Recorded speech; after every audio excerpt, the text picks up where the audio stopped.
Let us prove that for any prime p greater than 3, p square minus 1 is divisible by 24. Observe that 24 equal to 3 times 8. So first step we will show that for a prime p greater than 3, 3 is a factor of p square minus 1. Since p is greater than 3, p cannot be multiple of 3, so p must be of the type 3k plus 1 or 3k plus 2. P equal to 3k plus 1 or 3k plus 2 for some positive integer k. In terms of congruences, we can say that p is congruent to 1 or 2 mod 3, or simply by saying that p is congruent to plus minus 1 mod 3. We square on both sides to say that p square is congruent to 1 mod 3. Or 3 divides p square minus 1, or 3 is a factor of p square minus 1. Can we do it without using congruence? The answer is yes.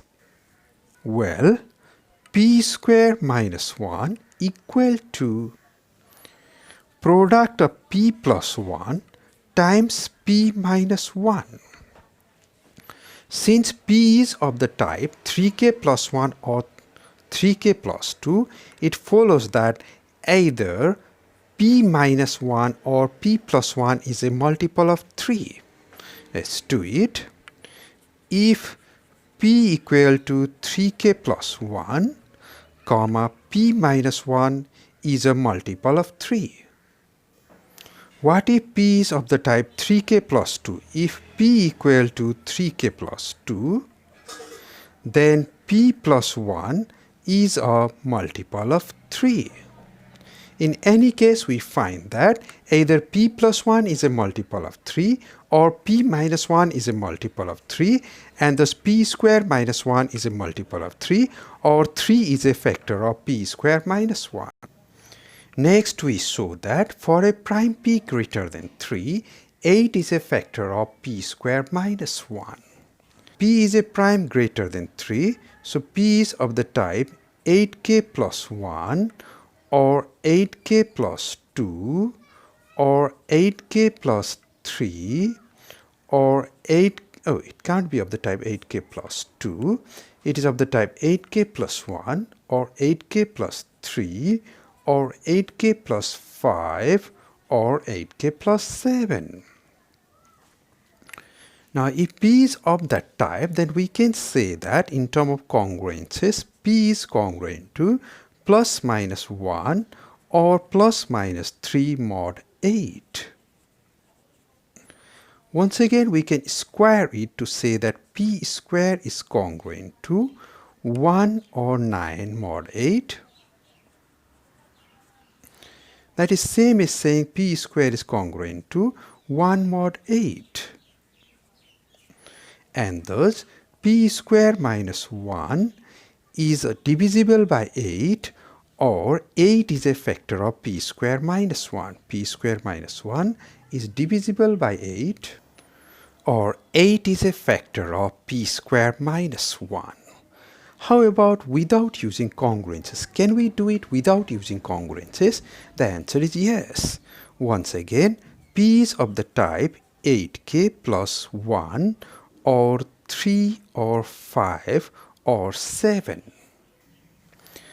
If p equal to 8k plus 1 for some integer k, then p minus 1 is a multiple of 8.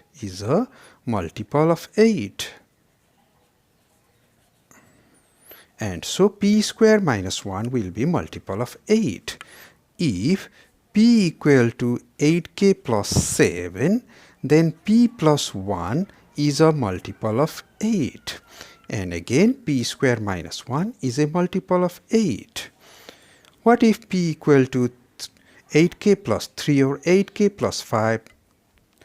If p equal to 8k plus 3 for some integer k, then p square minus 1 equal to 8k plus 3 plus 1 p equal to 8k plus 3, 8k plus 3 minus 1.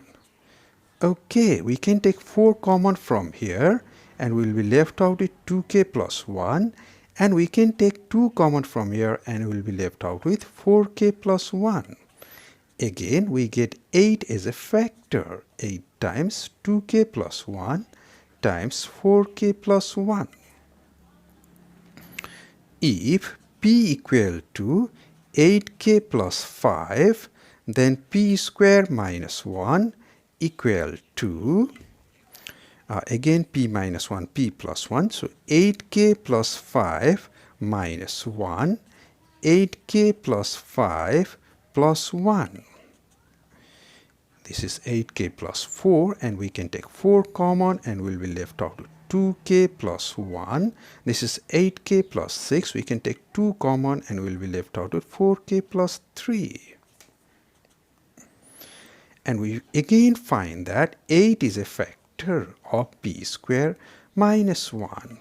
In any case, we find that 8 is a factor of p square minus 1. We remark that so far we almost did not use the fact that p is a prime. We could simply say that p is any odd integer greater than 3.